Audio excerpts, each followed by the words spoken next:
আজকের এই ভিডিওতে আমরা ইন্টারমিডিয়েট ক্লাস স্ট্যান্ডার্ড একটা রাইটিং পার্ট নিয়ে আলোচনা করব। সেটা হচ্ছে রিপোর্ট। রিপোর্টের বাংলা অর্থ হচ্ছে প্রতিবেদন, এবং এই রিপোর্টটাকে দুই ভাগে ভাগ করা হয়েছে। একটা হচ্ছে জেনারেল রিপোর্ট আর একটা হচ্ছে নিউজ রিপোর্ট। নিউজ রিপোর্টার হইতে গেলে আমাদের যে ক্রাইটেরিয়া দরকার সেটা হচ্ছে স্টাফ রিপোর্টার হইতে হবে কোনো একটা স্বনামধন্য পত্রিকার, staff reporter of a daily. আর জেনারেল রিপোর্টার হইতে গেলে আমাদের কোনো স্টাফ রিপোর্টারের দরকার হয় না, যে কেউ যে কোনো বিষয় নিয়ে রিপোর্ট করতে পারে। রিপোর্টের যে ডেফিনিশন সেটা হচ্ছে এরকম: এ detailed account of something or event based on observation and research. বাংলাতে বলতে গেলে আমরা এরকম বলতে পারি, একটি দলিল বা বিবৃতি যা পর্যবেক্ষণ এবং গবেষণার উপর প্রতিষ্ঠিত। রিপোর্টের জন্য প্রথমে আমাদেরকে একটা টাইটেল লিখতে হয়।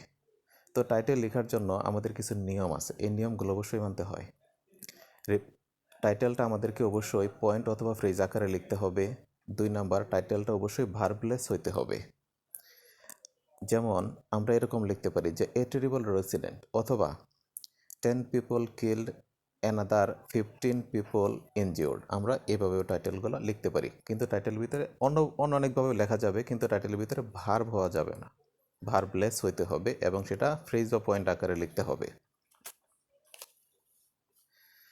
আচ্ছা, টাইটেলের পরে আমাদের লিখতে হবে, যদি নিউজ রিপোর্ট হয় তাহলে আমাদেরকে শুরু করতে হবে প্রথমে স্টাফ রিপোর্টার, তারপরে কোনো একটা দৈনিকের নাম দিতে হবে, যেমন দি ডেইলি সান, তারপর জায়গার নাম দিতে হবে ময়মনসিংহ, তারপর একটা পরিপূর্ণ তারিখ দিতে হবে।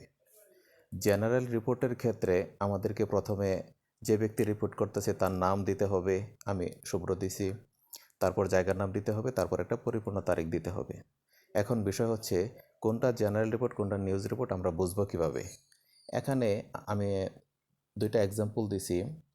যদি এরকম থাকে, suppose you are a reporter of a reputed daily, now write a report on a যে কোনো একটা টপিক।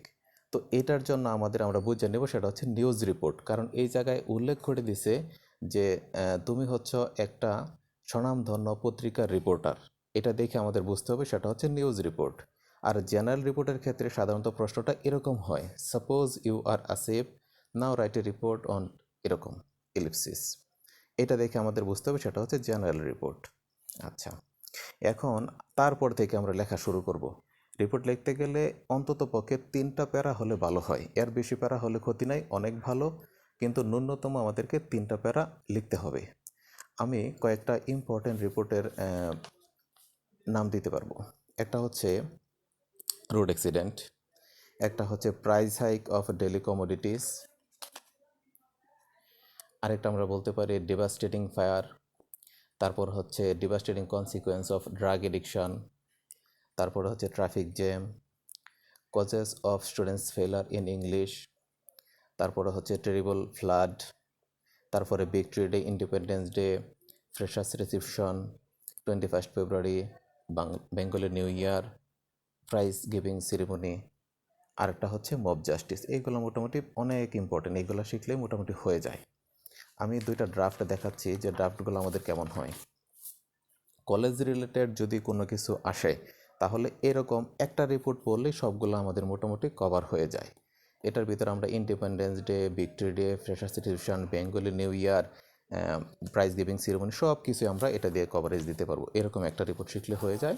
আর অ্যাক্সিডেন্টের জন্য আমি একটা রিপোর্ট দেখাতেছি। রিপোর্টের ড্রাফটটা আমাদের এরকম যে প্রথমে একটা টাইটেল, তারপর স্টাফ রিপোর্টার অথবা যদি ব্যক্তি রিলেটেড থাকে করিম দেওয়া শুরু করবা, তারপর আমাদের এই যে এটা এরকমভাবে সিকোয়েন্সটা আসবে। আর এটার ভিতরে লোকাল সোর্স, স্পট উইটনেস, তারপর এক্সপার্টস বিশেষজ্ঞরা কী বলতেছে, তারপর আমাদের ইনভেস্টিগেটর অফিসার যে পুলিশ অফিসার যে থাকে তার নাম দিয়ে এভাবে আমাদের রিপোর্টটা সাধারণত করতে হয়।